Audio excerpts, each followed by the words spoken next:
दोस्तों स्वागत है आप सभी का हमारे चैनल की एक बिल्कुल ही नई वीडियो के अंदर, जहां पर आज हम एक बार फिर से काइजू नंबर 8 के मांगा की बात करने वाले हैं। हमने इससे पहले भी काइजू नंबर 8 के मांगा पर कई सारी वीडियोस अपलोड किए हैं और उन सारी वीडियोस के अंदर हमने मांगा के 31 चैप्टर्स तक कवर कर रखे हैं। अगर आप में से किसी ने भी अभी तक उन सारे चैप्टर्स को नहीं देखा है तो आप इस वाली वीडियो को देखने के बाद हमारे चैनल में जाकर काइजू नंबर 8 की सारी वीडियोस देख सकते हैं, जिससे कि आपको मांगा की पूरी स्टोरी क्लियर हो जाएगी। बाकी जो भी लोग नए हमारे चैनल के ऊपर, वो जल्दी से हमारे चैनल को सब्सक्राइब कर लें एंड सब्सक्राइब बटन के बगल के बेल आइकन को भी ऑल पर सेट कर लें। बाकी वीडियो पसंद आए तो इसे लाइक जरूर करें और अगर आपको वीडियो पसंद आती है तो आप कमेंट्स के अंदर काइजू नंबर 8 जरूर लिखें। बाकी इस वाली वीडियो के ऊपर भी 2000 लाइक्स का एम है। एम ज्यादा बड़ा नहीं है, इसीलिए जल्दी से पूरा कर दो, क्योंकि जितनी जल्दी आप सभी 2000 लाइक्स पूरे करेंगे हम उतनी जल्दी इसका अगला पार्ट भी ले आएंगे। तो इसीलिए लाइक और कमेंट जल्दी से कर देना। तो फिर आइए अब हम बिना किसी देरी के आज की इस कमाल की वीडियो को स्टार्ट करते हैं।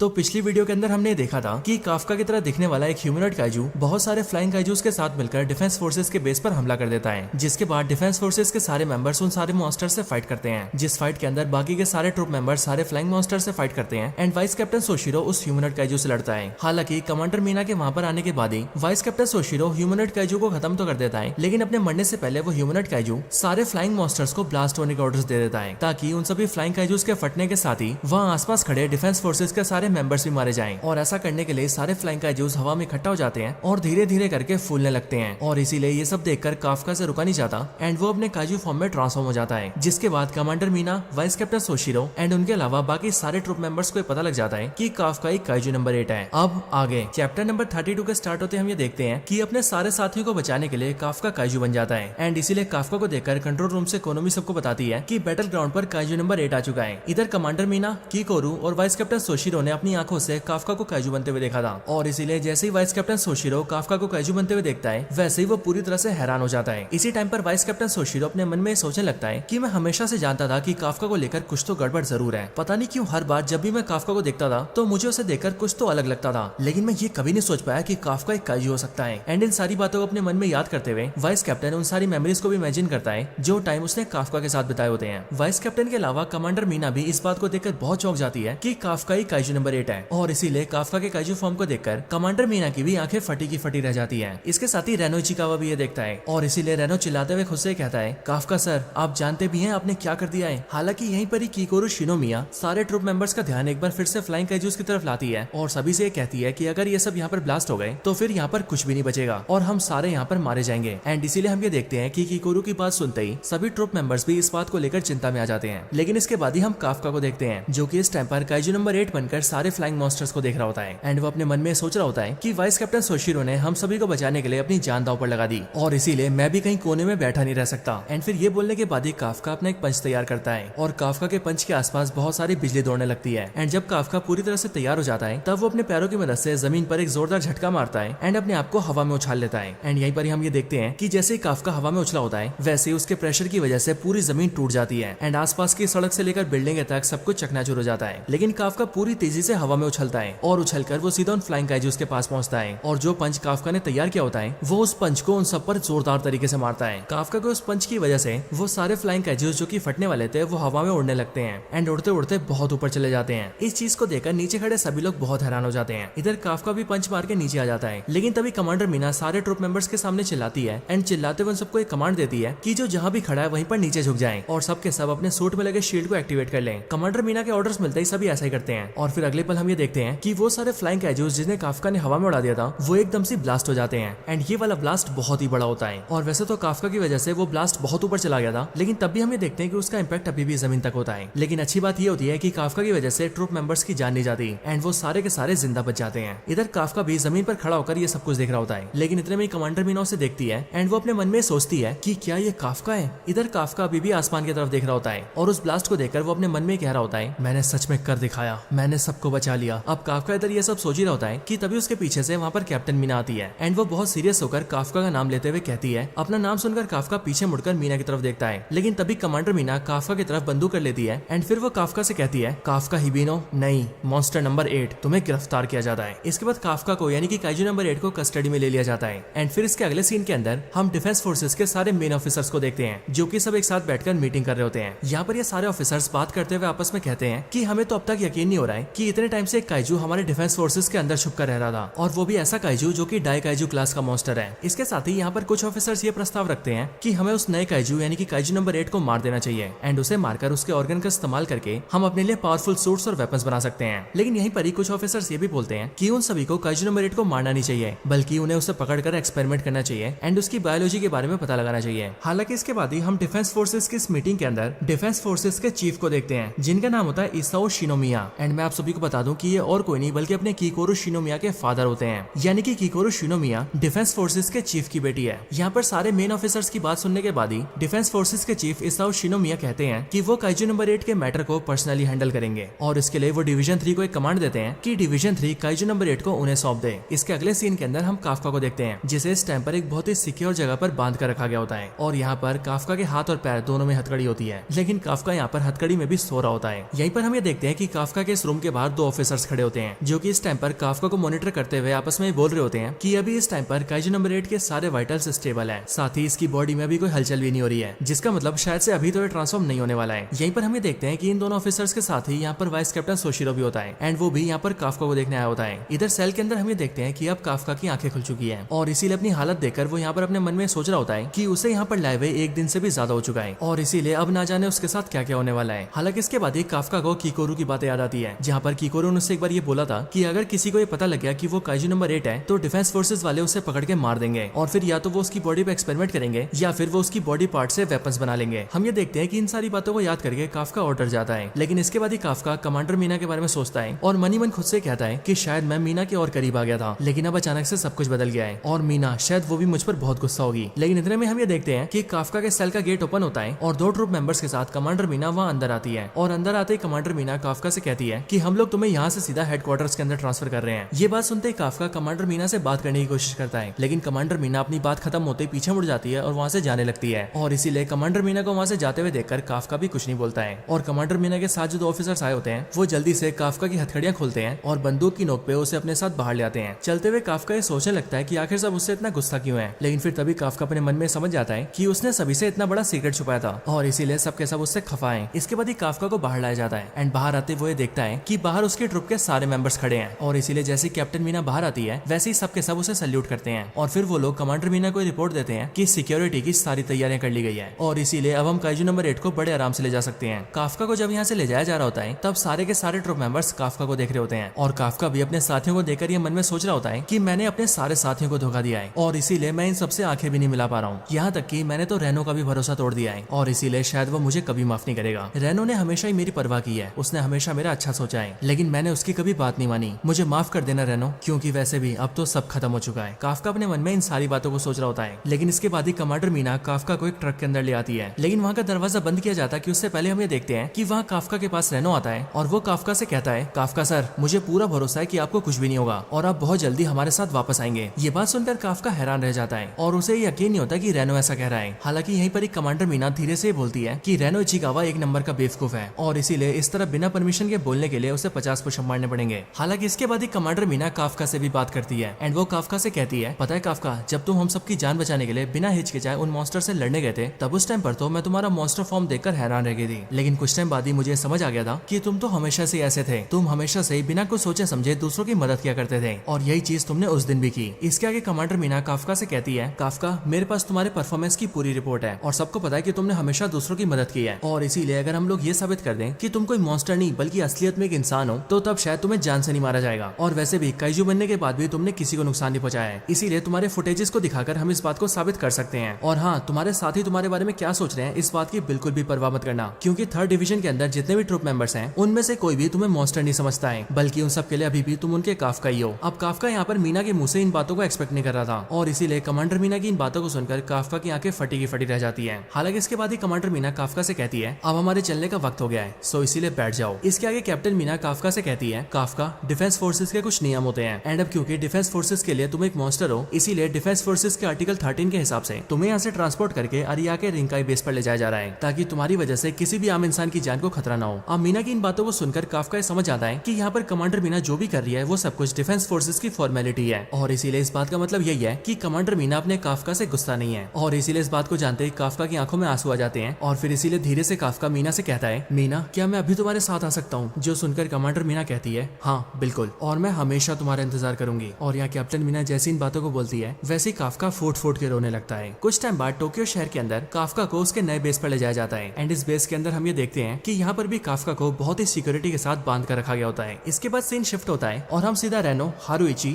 आओई और हियारू को देखते हैं जो कि चारों एक साथ बैठकर बातें कर रहे होते हैं। यहाँ पर हियारू सभी से कहता है कि मुझे तो अब तक इस बात पे भरोसा नहीं हो रहा है कि हमारा वो ओल्ड मैन काइजू नंबर 8 है। अब ये लोग यहाँ पर ये बातें बोलकर रेनो की तरफ देखते हैं लेकिन रेनो किसी की कोई बात का जवाब नहीं देता है। हालांकि इसके बाद ही उन सबके वायरलेस पर उन्हें मैसेज मिलता है जहाँ पर कमांडर मीना कमांडर ऑफिस से उन सबको बताती है कि अब क्योंकि उस मॉन्स्टर अटैक की वजह से उन सबका पुराना बेस काफी हद तक तबाह हो चुका है, इसीलिए कुछ टाइम के लिए उन सबको ट्रांसफर किया जा रहा है और टेम्पररी बेसिस पर उन सबको दूसरे यूनिट में डाला जा रहा है। हालांकि इसके साथ ही कमांडर मीना उन सबको ये भी कहती है कि उन सबको आगे के लिए तैयार रहना पड़ेगा क्योंकि जैसा मॉन्स्टर अटैक उनके ऊपर पहले हुआ था वैसा आगे चलकर फिर से हो सकता है। ये सुनकर वो सब डर जाते हैं एंड वो चिल्लाते हुए कमांडर मीना से पूछते हैं कि क्या आपका मतलब है कि वो मॉन्स्टर्स हम पर फिर से हमला करने वाले हैं। जो सुनकर कमांडर मीना उन सबसे कहती है कि हाँ हो सकता है कि ऐसे हमले बार बार हो या फिर ऐसा भी हो सकता है कि ये सारे मॉन्स्टर्स एक साथ मिलकर हम पर एक ही बार में अटैक करें और इसीलिए हमें हर तरह के खतरे के लिए तैयार रहना पड़ेगा और इसीलिए मैं भी तुम्हें दूसरे यूनिट्स के अंदर डाल रही हूँ ताकि तुम और ज्यादा ट्रेनिंग करो और पहले से भी बेहतर बन जाओ। इन बातों को सुनकर रेनो इन सबसे कहता है हाँ बिल्कुल मुझे स्ट्रॉन्ग बनना है, मुझे पहले से भी ज्यादा स्ट्रॉन्ग बनना है। और फिर हम ये देखते हैं कि रेनो की इन बातों को सुनकर बाकी सभी कमांडर मीना के ऑर्डर्स के लिए तैयार हो जाते हैं लेकिन बाकियों को इस तरह से हाँ बोलते हुए देखकर हियारू को गुस्सा आता है और इसीलिए वो अपने तीनों साथियों से कहता है कि अगर ऐसी बात है तो मैं भी दूसरे यूनिट में जाऊंगा और मैं भी ट्रेनिंग करके ज्यादा पावरफुल बनूंगा। इसके बाद ही सीन शिफ्ट होता है और हम सीधा डिफेंस फोर्सेस के चीफ को देखते हैं यानी कि इसाओ शिनोमिया को। यहाँ पर इनसे मिलने कीकोरू आती है और कीकोरू को अपने सामने देखकर वो उससे पूछते हैं क्या बात है कीकोरू, तुम यहाँ क्यों आई हो। जो सुनकर पहले तो कीकोरू ने सल्यूट करती है एंड फिर वो अपने फादर से यानी कि डिफेंस फोर्सेस के चीफ से कहती है चीफ शिनोमिया मैं आपसे यहाँ पर एक रिक्वेस्ट करने आई हूँ और मेरी रिक्वेस्ट ये है कि काफका को जान से न मारा जाए। वो बेशक से काइजू नंबर 8 है लेकिन उसी ने मेरी जान भी बचाई थी और इसीलिए अगर आज मैं जिंदा हूँ तो सिर्फ उसकी वजह से। लेकिन हम ये देखते हैं कि कीकोरू की बातें सुनकर उसका फादर यानी कि चीफ शिनोमिया कहता है पागल लड़की, तुम क्या यहाँ पर मुझसे सिर्फ ये बकवास बातें करने आई हो और वैसे भी तुम जो बोल रही हो वो कमांडर मीना मुझसे पहले बोल चुकी है। हालांकि मैं तुम्हें कुछ दिखाना चाहता हूँ। इसके बाद ही चीफ शिनोमिया कीकोरू को काफका का एक्सरे दिखाता है और एक्सरे दिखाते हुए वो कीकोरू से कहता है कि ये काइजू नंबर 8 की बॉडी का एक्सरे है और एक्सरे में जो चीज उसके दिल की जगह पर है वो असल में उसकी बॉडी का कोर है, वही कोर जो कि मॉन्स्टर्स की बॉडी में होता है। इसका मतलब जानती हो, वो कोई ह्यूमन नहीं बल्कि एक मॉन्स्टर है। एक्सरे देखकर कीकोरू की आंखें फटी की फटी रह जाती है एंड वो धीरे से कहती है कि ऐसा नहीं हो सकता, काफका और एक मॉन्स्टर। ये बात सुनकर चीफ शिनोमिया कीकोरू से कहता है हाँ बिल्कुल वो एक मॉन्स्टर है और वो भी बिल्कुल वैसा ही मॉन्स्टर जैसे मॉन्स्टर ने तुम्हारी मॉम को मारा था और अगर तुम्हें ये बात समझ आ गई हो तो तुम यहाँ से जा सकती हो। अपने फादर की इन बातों को सुनकर कीकोरू का सर नीचे झुक जाता है लेकिन तब भी जाते हुए वो अपने फादर से कहती है डैडी चाहे कुछ भी हो जाए लेकिन मुझे उस पर भरोसा है और मैं जानती हूँ काफका सबसे अलग है। इसके बाद हम फिर से काफका को देखते हैं जो कि उसी जगह पर होता है जहाँ पर उसे हमने पहले देखा था। यहाँ पर काफका मीना की बातों को याद कर रहा होता है जहाँ पर मीना ने उससे बोला होता है कि अगर हम ये साबित कर दे कि तुम एक मॉन्स्टर नहीं बल्कि एक इंसान हो तो तुम्हें जान से नहीं मारा जाएगा। यहाँ इन बातों को याद करके काफका खुद से कहता है कि मीना बिल्कुल सही है और इसीलिए अगर मैं भी इस बात को साबित कर दूं कि मैं एक इंसान हूँ तो शायद से ये लोग मुझे छोड़ देंगे और मैं फिर से अपने दोस्तों के पास जा पाऊंगा। अब काफका अपने मन में ये सब सोच ही रहा होता है कि तभी उसके पास ही चीफ शिनोमिया आते हैं एंड उनके साथ वहाँ पर बहुत सारे ट्रूप मेंबर्स होते हैं। चीफ शिनोमिया जैसे काफका के करीब आते हैं वैसे काफका हड़बड़ाते हुए चीफ शिनोमिया से कहने लगता है चीफ शिनोमिया, चीफ मैं कोई मॉन्स्टर नहीं हूँ। अब काफका इसके आगे कुछ बोलता कि वहीं पर ही चीफ शिनोमिया कहते हैं इसे आजाद कर दो। चीफ शिनोमिया के ये ऑर्डर सुनते ही सारे ट्रूप मेंबर्स चौंक जाते हैं और साथ ही साथ जो सीनियर ऑफिसर्स ये सब कुछ दूर से सुन रहे थे वो भी ये सुनकर शौक रह जाते हैं। इधर सारे ट्रूप मेंबर्स चीफ शिनोमिया से कहते हैं सर इसे आजाद करना बिल्कुल भी ठीक नहीं है, ये एक मॉन्स्टर है, अगर हमने इसे आजाद किया तो हमारे लिए खतरनाक हो सकता है। लेकिन चीफ शिनोमिया जैसी इन बातों को सुनता है वैसे वो ट्रूप मेंबर से कहता है तुम जानते भी हो तुम किससे बात कर रहे हो, मैंने जो कहा वो फॉलो करो। और वैसे भी अगर ये काइजू नंबर 8 एक मेगा मॉन्स्टर होता तो अब तक ये इन सारी बेड़ियों को तोड़ के खुद को आजाद कर चुका होता, इसीलिए मेरे ऑर्डर्स फॉलो करो और इसे आजाद करो। इसके बाद काफका की बेड़ियां खोल के उसे आजाद कर दिया जाता है और जैसे उसकी बेड़ियां खुलती है वैसे काफका चिल्लाते हुए कहता है चीफ शिनोमिया मैं इंसान हूँ, मैं कोई मॉन्स्टर नहीं हूँ। लेकिन तभी काफका ये देखता है कि चीफ शिनोमिया को उसकी बातें सुनने में कोई इंटरेस्ट नहीं है और चीफ शिनोमिया ने काफका की तरफ अपनी बंदूक तान रखी है। ये देखकर काफका चौंक जाता है और काफका को कुछ समझ आता है कि उससे पहले हम ये देखते हैं कि चीफ शिनोमिया काफका के ऊपर फायरिंग कर देता है। उन गोलियों की वजह से काफका को काफी नुकसान होता है लेकिन काफका अपने काइजू फॉर्म में आकर उन सबको हील कर लेता है और हम ये भी देखते हैं कि काफका का एक हाथ पूरा मॉन्स्टर का हो चुका है। इसके आगे काफका चीफ शिनोमिया से कहता है सर आप ये क्या कर रहे हैं, सर प्लीज मेरी बात सुनिए। लेकिन काफका इसके आगे कुछ बोलता है कि इतने में वो ये देखता है कि चीफ शिनोमिया पलक झपकते ही उसके बगल में आ चुके हैं एंड वो काफका को पकड़ लेते हैं। और फिर चीफ शिनोमिया काफका से कहते हैं लगता है तुम्हें ये बात बतानी पड़ेगी कि इस दुनिया में जो भी लिविंग थिंग अपने शरीर से बुलेट्स को रोक दे वो कभी कोई इंसान नहीं हो सकता है, समझे, मॉन्स्टर नंबर 8। इसके बाद ही चीफ शिनोमिया काफका के सामने खड़ा हो जाता है लेकिन काफका अभी भी चीफ शिनोमिया को देखकर ये बोल रहा होता है कि सर मैं मॉन्स्टर नंबर 8 नहीं हूँ बल्कि मैं हूँ काफका ही भी हूँ। लेकिन काफका की बातें सुनकर भी चीफ शिनोमिया के ऊपर कोई असर नहीं होता है एंड वो काफका को मारने के लिए अपने वेपन को तैयार कर रहा होता है और तैयार करते हुए वो काफका से कहता है कि अगर तुम्हें ऐसा लगता है कि तुम मॉन्स्टर नहीं हो फिर तो मुझे तुम्हें इसी फॉर्म में मारना पड़ेगा। और फिर ये बोलकर चीफ शिनोमिया अपने दोनों पंचेस को आपस में मिलाता है और लड़ाई के लिए तैयार हो जाता है। इधर काफका खुद को चीफ शिनोमिया से बचाने के बारे में तो सोच रहा होता है, लेकिन साथ ही साथ वो ये भी सोच रहा होता है कि यहाँ पर चाहे कुछ भी हो जाए मैं अपने काइजू फॉर्म में ट्रांसफॉर्म नहीं होऊंगा और मैं इस बात को साबित करके रहूंगा कि मैं कोई मॉन्स्टर नहीं बल्कि एक इंसान हूँ। इसके अगले पल चीफ शिनोमिया काफका पर अटैक कर देता है और इस अटैक के अंदर हम ये देखते हैं कि काफका का एक हाथ कट चुका है। हालांकि इस हमले से काफका समझ पाता कि उससे पहले चीफ शिनोमिया उस पर एक और हमला कर देते हैं और ये वाला अटैक पहले वाले अटैक से भी ज्यादा पावरफुल होता है और इसीलिए काफका काफी इंजर्ड हो जाता है। अब ये सब कीकोरू भी देख रही होती है और इसीलिए ये सब देखकर कीकोरू को काफका की चिंता हो रही होती है। बट यहीं पर डिफेंस फोर्सेस के जो दूसरे सीनियर ऑफिसर्स होते हैं वो चीफ शिनोमिया के अटैक्स को देखकर कहते हैं कि चीफ शिनोमिया अब भी उतने स्ट्रॉन्ग है जितने पहले हुआ करते थे। इसके आगे वो लोग कहते हैं कि चीफ शिनोमिया को डिफेंस फोर्सेस की हिस्ट्री का अब तक का सबसे स्ट्रॉन्गेस्ट मेंबर माना जाता है और इन्होंने इस ओहदे को अब तक बरकरार करके रखा है। हालांकि बात करें काफका की तो इस अटैक के बाद ही काफका की बॉडी ट्रांसफॉर्म होने लगती है और हम ये देखते हैं कि उसकी आधे से ज्यादा बॉडी काइजू नंबर 8 में आ जाती है। ये देखकर चीफ शिनोमिया उससे कहता है तो तुम अपने मॉन्स्टर वाले अवतार में आई गए क्यों, है ना।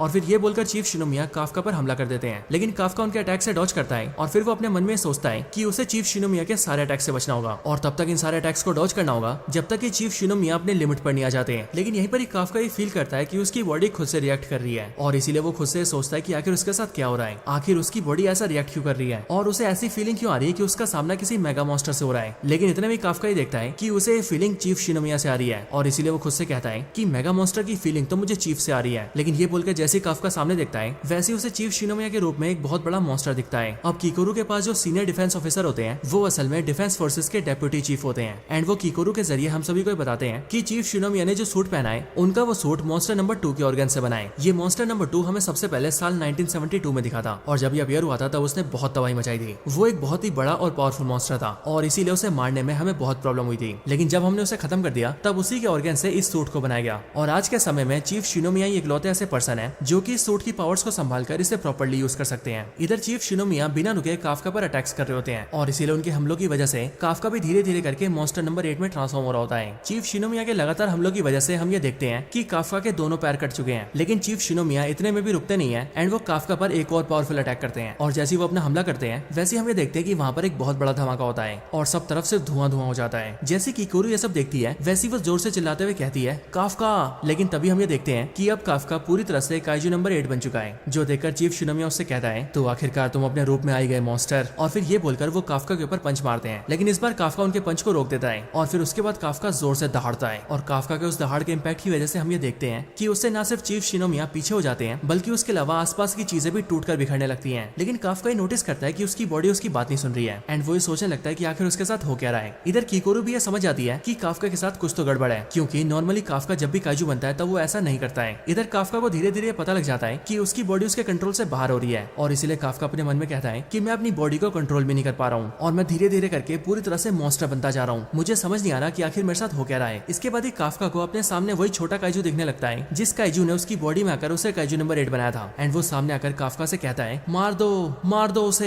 और फिर इसके बाद ही हम ये देखते हैं कि जैसे वो छोटा फ्लाइंग मॉन्स्टर ऐसा बोलता है वैसी काफका की बॉडी पागल हो जाती है एंड वो पूरे गुस्से के साथ चीफ शिनोमिया के ऊपर अटैक कर देता है। काफका अपनी पूरी पावर से चीफ शिनोमिया को पंच मारता है, लेकिन चीफ शिनोमिया उसके पंच से डॉज कर लेता है। चीफ शिनोमिया भी इस बात को नोटिस करता है कि काइजू नंबर 8 बहुत फास्ट है एंड इसके अटैक्स की इंटेंसिटी भी बहुत ज्यादा है, लेकिन काफका की बॉडी यानी कि काइजू नंबर 8 अभी भी काफका के कंट्रोल से बाहर होती है और इसीलिए वो चीफ शिनोमिया के ऊपर और भी अटैक्स करता है एंड चीफ शिनोमिया उसके अटैक से बचता रहता है। काफका को अंदर से कुछ भी समझ नहीं आता और वो इसीलिए अपने काइजू बॉडी को रोकने की कोशिश करता है, लेकिन वो ऐसा करने में नाकाम रहता है। इसके बाद इन दोनों की लड़ाई बहुत खतरनाक हो जाती है एंड ये दोनों अपनी लड़ाई में एक दूसरे को बहुत मारते हैं। हालांकि इसी फाइट में चीफ शिनोमिया को समझ आ जाता है कि अगर अभी उसके पास उसका ये सूट ना होता तो काइजू नंबर 8 के पंचेस उसकी जान ले लेते हैं। इसके बाद ही चीफ शिनोमिया अपना troop style hand to hand combat second form activate करता है और फिर वो उसके बाद काइजू नंबर 8 को एक जोरदार पंच मारता है, जिस पंच की वजह से काइजू नंबर 8 बहुत दूर जाकर गिरता है। इस हमले से काइजू नंबर 8 की बॉडी के चीथड़े हो जाते हैं, लेकिन काइजू नंबर 8 एक बार फिर से अपनी बॉडी को फिर से रीजनरेट करता है और भागते हुए चीफ शिनोमिया के ऊपर अटैक करने आता है। ये देखकर चीफ शिनोमिया समझ जाता है कि अभी काइजू नंबर 8 की बॉडी पूरी तरह से डिस्ट्रॉय हो गई थी, लेकिन उसने अपने कोर की मदद से अपनी पूरी बॉडी को रीजनरेट कर लिया। इधर काफका अभी भी अंदर से खुद को रोक रहा होता है, लेकिन उसकी काइजू नंबर 8 की बॉडी उसकी बात नहीं सुन रही होती है। इसके बाद ही काइजू नंबर 8 भागता हुआ आता है और चीफ शिनोमिया को पंच मारता है, जिस पंच को चीफ शिनोमिया अपने पंच से रोकता है और इसीलिए जैसे उन दोनों के पंचेस टकराते हैं वैसे उस पूरी बिल्डिंग की सारी दीवारें और शीशे सब कुछ टूटने लगते हैं। ये देखकर डेप्यूटी चीफ के पास जो ऑफिसर्स खड़े होते हैं वो डेप्यूटी चीफ से कहते हैं कि ये वाला बेस अब तक का सबसे मजबूत बेस है और यहाँ की दीवारें बहुत पावरफुल अटैक्स को भी झेल सकती हैं, लेकिन लेकिन इन दोनों के पंचेस से जो शॉकवेव निकल रही है उन्होंने इस बेस के 2 लेयर्स को डैमेज कर दिया है। इन बातों को सुनकर डेप्यूटी चीफ कहता है कि जिस तरह की लड़ाई ये लोग लड़ रहे हैं वैसी लड़ाई में ऐसा डैमेज होना तो आम बात है। और वैसे भी तुम्हें शायद समझ नहीं आ रहा है, यहाँ पर नीचे 2 पावरफुल मेगा मॉन्स्टर्स लड़ रहे हैं, काइजू नंबर 2 और काइजू नंबर 8। इधर कीकोरू भी इस फाइट को देखकर काफी हैरान हो जाती है एंड वो अपने डैड के बारे में सोचती है कि उसका डैड काइजू नंबर 8 की पावर्स को पूरी तरह से मैच कर रहा है, जो कि बहुत कमाल की बात है। अब इसके बाद हम फिर से डेप्यूटी चीफ को देखते हैं और यहाँ पर डेप्यूटी चीफ इस बात को समझ जाता है कि इन दोनों की लड़ाई में कुछ तो बहुत अजीब है। डेप्यूटी चीफ कहता है कि अगर चीफ शिनोमिया को काइजू नंबर 8 को मारना ही होता तो ये उसे तभी मार देता जब वो ह्यूमन फॉर्म में था, लेकिन चीफ शिनोमिया ने ऐसा नहीं किया, बल्कि उन्होंने न सिर्फ इसकी हथकड़ी खुलवाई बल्कि उसके साथ ही उस पर अटैक करके उसे काइजू फॉर्म में आने के लिए मजबूर भी किया। और अब अगर चीफ शिनोमिया ने ये सब किया है तो इसका मतलब सिर्फ यही होता है कि चीफ शिनोमिया यहाँ पर सिर्फ और सिर्फ काइजू नंबर 8 की पावर्स को टेस्ट कर रहे हैं एंड वो ये जानना चाहते हैं कि काइजू नंबर 8 क्या क्या कर सकता है। इन सारी बातों को कीकोरू भी सुनती है और इसीलिए इन बातों को सुनकर वो हैरान रह जाती है और कीकोरू को भी ये समझ आता है कि उसके डैड काफका को मारना नहीं चाहते बल्कि वो तो उसे एक मौका दे रहे हैं, मौका अपने आप को साबित करने का। हालांकि अब हम जब फाइट की तरफ देखते हैं तब हमें पता लगता है कि अब लड़ाई में चीफ शिनोमिया की हालत खराब हो चुकी है, उनका सूट पूरी तरह से डैमेज है एंड फाइट के अंदर काइजू नंबर 8 की पावर्स और ज्यादा बढ़ती जा रही है। और इसीलिए अगर इनकी लड़ाई इसी तरह से चलती रही तो अब बहुत ही जल्द काइजू नंबर 8 चीफ शिनोमिया को जान से मार देगा। इसके आगे हम ये देखते हैं कि काइजू नंबर 8 अपनी पूरी ताकत लगाकर चीफ शिनोमिया पर हमला करता है, लेकिन चीफ शिनोमिया भी उसे रोकने के लिए अपना second form double blast use करता है, लेकिन तब भी काफका उनके ऊपर एक बहुत ही पावरफुल अटैक करता है, जिस अटैक की वजह से वो बहुत पीछे जाकर गिरते हैं। लेकिन हमें पता लगता है कि चीफ शिनोमिया ने अपने शील्ड को एक्टिवेट कर लिया था और इसीलिए इस अटैक की वजह से उन्हें ज्यादा डैमेज नहीं हुआ है। इसके बाद हम ये देखते हैं कि चीफ शिनोमिया एक बहुत ही पावरफुल अटैक को क्रिएट करते हैं और उससे सीधा काइजू नंबर 8 पर अटैक करते हैं, लेकिन काइजू नंबर 8 उसे डॉज कर लेता है एंड वो दहाड़ते हुए सीधा चीफ शिनोमिया पर हमला करता है और उस हमले से चीफ शिनोमिया पीछे जाकर गिरते हैं। अब काइजू नंबर 8 के अंदर से काफका ये सब कुछ देख रहा होता है, लेकिन वो चाहकर भी खुद को रोक नहीं पा रहा होता है। इसके बाद हम ये देखते हैं कि काइजू नंबर 8 सीधा चीफ शिनोमिया को हाथों से पकड़कर सीधा दीवार में घुसा देता है और इसीलिए अब चीफ शिनोमिया बहुत बुरी हालत में आ चुके होते हैं। काफका भी समझ आता है कि अगर सब कुछ ऐसे ही चलता रहा तो वह बहुत ही जल्द चीफ शिनोमिया मारे जाएंगे। और इधर कीकोरू भी बाहर से सब देखते हुए सोच रही होती है कि वहाँ लड़ाई में जो भी हो रहा है वो बिल्कुल गलत हो रहा है। काफका भी इस बात को नोटिस करता है कि कीकोरू उन्हें देख रही है और इसीलिए काफका अपने मन में सोचता है कि वो कीकोरू के सामने उसके पिता को मार नहीं सकता है, इसीलिए उसे कुछ भी करके खुद को रोकना ही होगा। लेकिन हम ये देखते हैं कि काइजू नंबर 8 रुकने का नाम ही नहीं लेता है एंड वो चीफ शिनोमिया को हाथों से पकड़कर उसे धम धम पेलने लगता है और उसे उठाकर जमीन पर पटकने लगता है। ये सब देखकर कीकोरू अपनी पुरानी बातें याद करती है और उसे वो बात याद आती है जो उसने काफका से कही थी। कीकोरू ने काफका से कहा होता है कि जिस दिन उसे लगेगा कि वो मॉन्स्टर बन चुका है उस दिन इंसानियत को बचाने के लिए वो खुद ही काफका को मार देगी एंड कीकोरू को लगता है कि आज वो दिन आ चुका है। लेकिन तभी उसके आंखों के सामने काफका का हंसता हुआ चेहरा आता है और वो ये सोचती है कि वो ऐसा नहीं कर सकती है। लेकिन तभी कीकोरू अपने मन में सोचती है कि उसे अभी भी काफका के ऊपर भरोसा है और फिर अगले पल वो चिल्लाते हुए काफका से कहती है, काफका इडियट, उस मॉन्स्टर के आगे हार मत मानना। ये सुनकर काफका को मोटिवेशन आता है एंड वो ये फील करता है कि उसके हाथ पैर जकड़े हुए हैं और इसीलिए वो बड़ी मुश्किल से अपने हाथ पैर को छुड़ा लेता है। लेकिन वो जैसे अपने आप को छुड़ाता है वैसे वो ये देखता है कि जो छोटा फ्लाइंग काइजू उसके मुंह में घुसा था वो उसके सामने बहुत बड़ा हो चुका है और वो अगले पल काफका को खा जाता है। और जैसे वो काफका को खाता है वैसे काफका को ये फील होता है कि अब वो किसी गहरे पानी में तैर रहा है और इसीलिए वो खुद से कहता है कि अब वो कुछ नहीं कर सकता है एंड इसीलिए बाहर काइजू नंबर 8 पूरी तरह से बेकाबू हो जाता है और वो बिना रुके चीफ शिनोमिया को पंचेस मार रहा होता है। और अगर काफका अभी नहीं रुका तो अब बहुत ही जल्द चीफ शिनोमिया उसके हाथों से मारे जाएंगे। लेकिन फिर इसके अगले पल काफका को मीना दिखती है और मीना उसकी आंखों के सामने उससे कहती है, काफका मैं हमेशा तुम्हारा इंतजार करूंगी। अपने मन में मीना की इन बातों को सुनकर काफका की आंखें खुल जाती है और इसीलिए वो पूरी तरह से अपनी बॉडी पर कंट्रोल ले लेता है। लेकिन अब भी काइजू नंबर 8 पूरी तरह से उसकी बात नहीं मान रहा होता है और इसीलिए काफका अपने हाथ को अपने दिल में घुसा लेता है। और जैसे काफका ऐसा करता है वैसे हम ये देखते हैं कि काफका की बॉडी कमजोर पड़ जाती है और इसीलिए काफका अपने घुटनों पर बैठ जाता है और फिर काफका अपने सामने चीफ शिनोमिया से कहता है, सर मैं कोई मॉन्स्टर नहीं हूँ, मैं काफका ही भी हूँ। और फिर ये बोलकर काफका वहीं जमीन पर गिर जाता है। तो दोस्तों ये काफका ने क्या कर दिया है, काफका ने अपने हाथों से अपने कोर पर अटैक कर दिया है। क्या इससे काफका मारा जाएगा या फिर अगर काफका जिंदा बच भी गया तो अब डिफेंस फोर्सेज वाले उसके साथ क्या करेंगे। तो दोस्तों सवाल कई सारे हैं लेकिन जवाब सिर्फ एक और वो है हमारा चैनल एनिमेवर्स। तो आप भी हमारे चैनल पर बने रहिए और इस वीडियो को लाइक करके वीडियो पर कमेंट कर दीजिए। लाइक्स और कमेंट ज्यादा से ज्यादा करिए और आप जितनी जल्दी 2000 लाइक्स के एम को पूरा कर देंगे हम उतनी जल्दी इसका अगला पार्ट भी ले आएंगे। लेकिन तब तक के लिए this is the end of the video. तो दोस्तों यही थी वीडियो काइजू नंबर 8 के मांगा के ऊपर। आप सभी को आज की वीडियो कैसी लगी मुझे कमेंट्स के अंदर जरूर बताएं और अगर आप सभी का कोई और रिकमेंडेशन हो तो आप वो भी मुझे कमेंट्स के अंदर बता सकते हैं। बाकी वीडियो पसंद आई तो लाइक करें, चैनल को सब्सक्राइब नहीं करा तो अभी कभी कर लें, वीडियो को शेयर करना चाहते हैं तो ज्यादा से ज्यादा शेयर करें एंड आप सभी इसी तरह से हंसते और मुस्कुराते रहें। मैं मिलता हूँ आपसे ऐसी किसी और बेहतरीन वीडियो में, तब तक के लिए गुड बाय।